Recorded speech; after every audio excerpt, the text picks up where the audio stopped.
और आपकी काउंसलर उज्ज्वला। और आज मैं एक बार फिर से हाजिर हूँ डॉक्टर शेख की क्लिनिक पे, जहाँ पर सेक्सुअल प्रॉब्लम से रिलेटेड क्या सवाल आपके होते हैं वो मैं पूछती हूँ, और उनके सॉल्यूशंस क्या होते हैं वो डॉक्टर साहब हमें बताते हैं, ताकि आपकी लाइफ इजी बनाई जा सके। और आज भी कुछ ऐसे ही खास टॉपिक्स हैं मेरे पास जिनके बारे में आपको ज़रूर सुनना चाहिए। सबसे पहले बता दूं, डॉक्टर शेख देश के जाने माने सेक्सोलॉजिस्ट हैं। पिछले 45 सालों से देश विदेश से आए हुए लोगों की मदद करते हैं और इन्हें अपने फील्ड में महारत हासिल है। बहुत सारे अवार्ड से इन्हें नवाजा जा चुका है। और इनकी ये जो एक तरीके से मैं बोलूँ, इनकी ये जो खासियत है वही इनको और भी ज्यादा खास बनाती है। तो चलिए आज सबसे पहले स्वागत करते हैं डॉक्टर साहब का। डॉक्टर साहब बहुत बहुत स्वागत है। शुक्रिया। आज के जो सवाल है, बेसिकली कुछ ऐसी प्रॉब्लम्स इंसान की जिंदगी में आ जाती हैं जिसके साथ वो सरवाइव तो करता है, लेकिन वो उसकी उस करंट लाइफ को जो है और भी ज्यादा एक तरीके से खराब कर देते हैं, या फिर बहुत उनको मेहनत करनी पड़ती है। तो आज मैं बात करूंगी, जैसे हमने कई बार सुना है कि डायबिटीज के जो पेशेंट्स होते हैं उनको सेक्सुअल प्रॉब्लम होते हैं। तो डॉक्टर साहब, जो डायबिटीज के पेशेंट होते हैं, मैं डायबिटीज के पेशेंट की अगर मैं बात करूँ तो उनको जो सेक्सुअल प्रॉब्लम्स होते हैं तो किस तरीके से दिक्कतें उनको आती हैं और कैसे वो उनको ठीक कर सकते हैं? देखिए, खास तौर से मैं आपको बताऊं, जिनको डायबिटीज होती है, डायबिटीज वाले पेशेंट को 100 में से 100 पेशेंट, जो 100% पेशेंट होते हैं, उनको सेक्सुअल वीकनेस होगी। डायबिटीज सबसे पहले सेक्स को ही खाती है, उसके बाद आंखों की रोशनी को खाती है, बाकी और ऑर्गन पे वो नुकसान बाद में पहुंचाती है।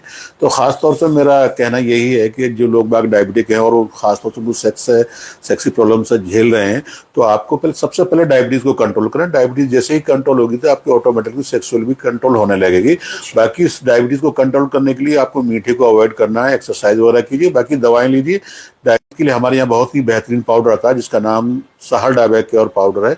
इसको खाएंगे तो आपकी डायबिटीज कंट्रोल होने लगेगी। और उसके बाद में जब लगता है कि ऑटोमेटिक सेक्स कंट्रोल हो रहा है, ठीक हो रहा है, सेक्सुअल पावर आपके अंदर आ रही है, एनर्जी आ रही है, तब तो ठीक है, वरना हम सेक्स की दवा तो देते ही देते वो आप ठीक हो जाएंगे।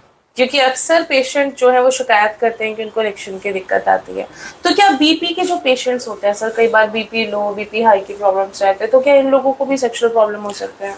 नहीं, उनको होता क्या है कि सेक्सुअल, जिनको खास तौर से वीपी हाई होता है तो उनको खास तौर से बहुत ज़्यादा दिक्कत आती है, क्योंकि मेन चीज़ होती है ब्लड का फ्लो के ऊपर। फ्लो जब पूरा नहीं होता, इरेक्शन आना कम हो जाता है। दूसरी बात ये कि उनके साथ में दिक्कत ये होती है, बाजार में बिकने वाली दवा या कोई भी हम भी आयुर्वेदिक दवा इतनी तेज़ नहीं दे सकते जिससे कि उनको वीपी बढ़ जाए। तो खास तौर से उनको किसी वीपी वाले पेशेंट को और कार्डिक पेशेंट को खास तौर से सोचना होगा कि आप अपनी मर्जी से कोई भी दवा न लें, किसी अच्छे डॉक्टर से मिलकर अपना इलाज कराएं।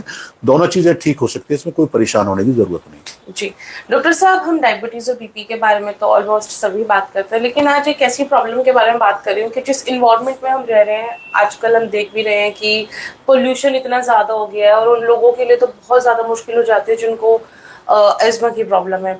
तो जब एस्मा की प्रॉब्लम हो जाती है, यानी कि अस्थमा जिसको हम बोलते हैं, क्या उन लोगों को भी सेक्सुअल प्रॉब्लम हो सकते हैं? क्या उन लोगों की जो अस्थमा की प्रॉब्लम है वो उनकी सेक्सुअल लाइफ को, उनके पार्टनर के साथ उसको डिस्टर्ब कर सकती है? बहुत ज्यादा करती है, बहुत ज्यादा करती है। खासतौर से अस्थमा वाले पेशेंट जो होते हैं, वो जैसे ही कुछ करने की कोशिश होती है, उनकी सांस बहुत ज्यादा फूल जाती है, वो हटना पड़ता है। सबसे बड़ी बात ये है, तो मेरा तमाम दर्शकों से कहना है कि पहले सबसे पहली बात तो आप अपने अस्थमा को ठीक करें। और अस्थमा ठीक करना इतना आसान है, कोई इतना काम मुश्किल नहीं है। पहले एक जमाना था, लोग बात कहते थे दमा तो दम के साथ जाता है, पहली बात। लेकिन ऐसा नहीं है कि आप थोड़ा सा अपने खान पीन में परहेज करेंगे, अच्छी सी दवाएं खाएंगे, और खास तौर से जो दूध पीते हैं, दूध के अंदर हल्दी डाल के पीना शुरू कर दिए। मेरा मानना है अस्थमा ज्यादा खराब नहीं होगा, क्योंकि दूध अगर हम पीते रहते हैं, लेकिन उसको दूध जो है अंदर आदमी कफ पैदा करता है। जब कफ पैदा करता है, लंग्स हमारे फूल जाते हैं, तो उसकी वजह से ये दिक्कत आती है। लेकिन मैं अपने दर्शकों के लिए अस्थमा के लिए एक छोटा सा नुस्खा बता रहा हूँ, उसको खाइए, 3 से 4 महीने में हो सकता है आप हमेशा के लिए ठीक हो जाए। आपको क्या करना है, बाजार से आपको 50 ग्राम काकड़ा सिंगी लेके आनी है, सिर्फ काकड़ा सिंगी, और उसके अंदर 20 ग्राम आपको डालनी है लौंग, 20 ग्राम आपको डालनी है काली मिर्च, 20 ग्राम डालनी है पीपली। इन चारों चीजों को बनाकर पाउडर बनाकर रख लीजिए, और सिर्फ और 2-2 ग्राम, 1-1, 2-2 ग्राम सुबह शाम या तो शहद से मिला के चाट लीजिए। अगर आपको डायबिटिक है तो शहद का इस्तेमाल नहीं करना है, दूध में मिला के लीजिए, वरना आप शहद से भी ले सकते हैं। इसको आप लेंगे तो मेरा मानना है सिर्फ 3 से 4 दिन में ही आपका कफ जो है निकलना शुरू हो जाएगा। मुंह के जरिए से निकलेगा, लेटरिन के जरिए से निकलेगा, सांस कम फूलेगा, आपको किसी तरीके से दिक्कत रहेगी। लेकिन दूध जब भी आप लें 3 से 4 महीने तक दूध तो पीते, उसके अंदर हल्दी मिला के लेनी है। रही बात, अगर आपको लगता है कि बहुत ज्यादा सेक्सुअल वीकनेस है और आपको लगता है सेक्स कर ही नहीं पा रहे हैं अस्थमा की वजह से, तो इसको करेंगे 3 से 4 दिन में कंट्रोल होने लगेगा। उसके बाद सेक्स की दवा भी आप हमारे यहाँ से ले सकते हैं, किसी भी डॉक्टर से ले सकते हैं। बाकी इसके लिए मैं आपको बताता हूँ, अगर एक पाउडर ले लीजिए, इस पाउडर उसके लिए भी, सेक्स के लिए भी एक पाउडर बना लीजिए, इसके साथ में खाइए। अब आपको कुछ नहीं करना है, बाजार से सालन पंजा लेना है, बहमन सुर्ख लेनी है, बहमन सफेद लेनी, तीनों चीजों को मतलब मिक्स कर लीजिए, उसका पाउडर मिला लीजिए। पाउडर बनाने के बाद आधा चम्मच सुबह शाम खाइए। मेरा मानना ये है सेक्स भी और अस्थमा भी दोनों चीज कंट्रोल होने में फायदा होगा लोगों को। अब शुगर की हम बात स्टार्टिंग में कर चुके हैं डॉक्टर साहब। एक शुगर से रिलेटेड पेशेंट के जो क्वेश्चंस होते हैं उनमें एक सवाल ये भी है कि डॉक्टर साहब पहले का जो साइज था वो बेटर था, लेकिन जब से शुगर हुई है साइज की प्रॉब्लम हो रही है, साइज कम दिख रहा है। साइज तो बहुत ज्यादा इस पर असर होता है। जो डायबिटिक पेशेंट होते हैं उनका ब्लड का फ्लो कम हो जाता है, और खासतौर से नसों के अंदर हमारे प्लाज्मा के थक्के जम जाते हैं या आरबीसी जम जाता है, तो ब्लड का फ्लो बहुत कम हो जाता है, उससे इरेक्शन भी नहीं होता और साइज आहिस्ता आहिस्ता ऐसा लगता है श्रिंक हो गया, अंदर चला गया, लोग आते हैं। तो मैं खासतौर से उनके लिए कहना चाहूँगा, अगर आपको ऐसा लग रहा है कि डायबिटिक पेशेंट है और आपका साइज बहुत ज़्यादा छोटा हो गया है और आपको खुशहीन भावना होती है या शर्म आती है, इसके लिए आप डबल एक्सेल क्रीम मंगा लीजिए, उसको लगा के मसाज कीजिए, सुबह शाम दोनों लगातार मसाज कीजिए। और 2 दिन बाद, 3 दिन बाद, 4 दिन बाद आपको सूती कपड़े से रगड़ के अपने पेनिस की सफाई करनी है गर्म पानी से। इसका एक काम करिए, इसको सफाई कीजिए 2 दिन बाद, 3 दिन बाद, और डबल एक्सेल क्रीम लगाते रहिए। मेरा मानना यह है कि आपका साइज जो श्रिंक हो रहा है, जो टेढ़ापन हो रहा है, काफी हद तक आपको फायदा होगा।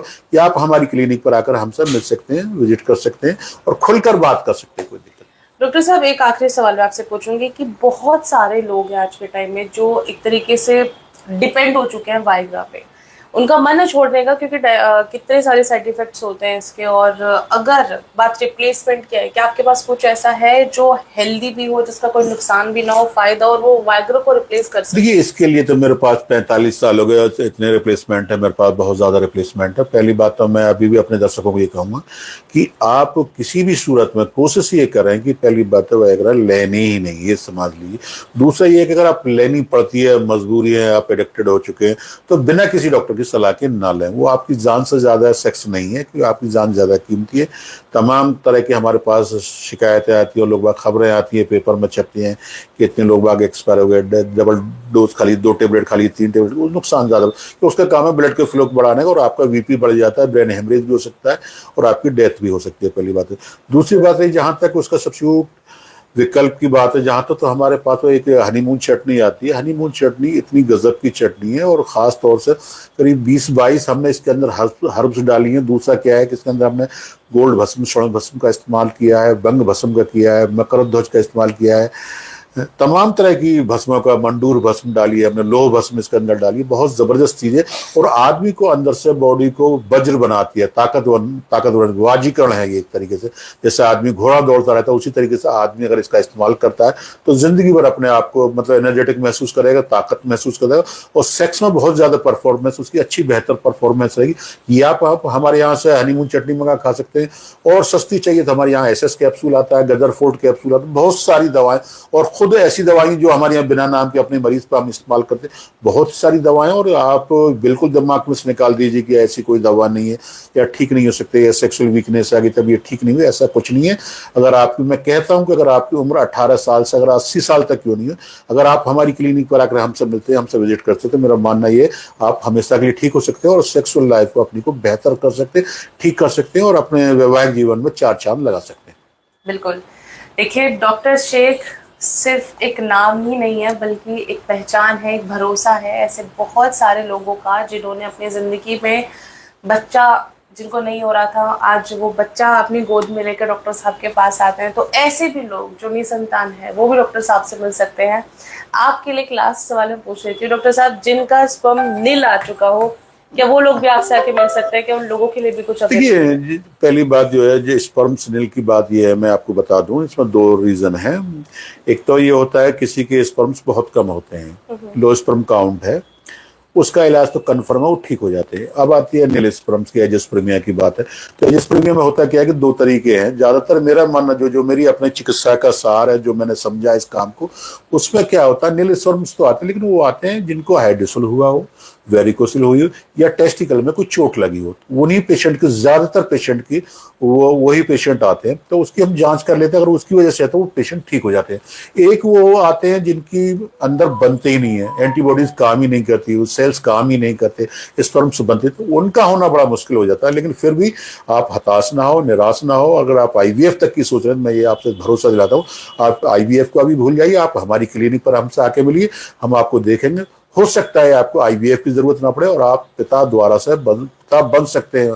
आपके घर में किलकारियां गूंज सकती हैं आप, और आपकी पत्नी भी और आप भी पूरे परिवार में खुशियां मना सकते हैं। बिल्कुल। और अगर आईवीएफ की नौबत आई गई है और नील आपका जो स्पर्म काउंट है वो आया है, तो ऐसे में आप कोशिश कर सकते हैं एक तरीके से कि आप खुद से डोनर बन जाएं, आपको किसी बाहर के डोनर की जरूरत ना पड़े, क्योंकि बहुत सारे लोग बायोलॉजिकली अपना बच्चा चाहते हैं और नील स्पर्म में उनके पास जो उनके सामने सबसे बड़ा चैलेंज होता है कि डोनर तो मिल जाएगा, बच्चा तो हो जाएगा, लेकिन वो उसको अपना नहीं मानते। तो अगर आपकी भी इच्छाएं कुछ ऐसी है कि आप बायोलॉजिकली फादर बनना चाहते हैं, तो ऐसे लोग भी डॉक्टर साहब से मिल सकते हैं।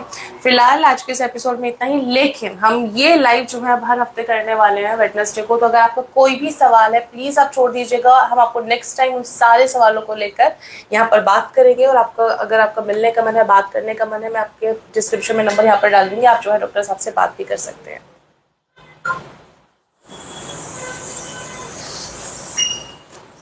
क्या हुआ?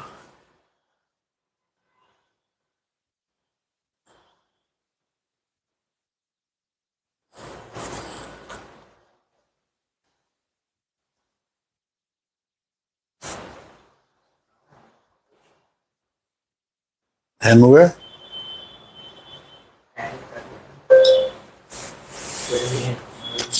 कोई बात नहीं, तो हो जाता है लाइव।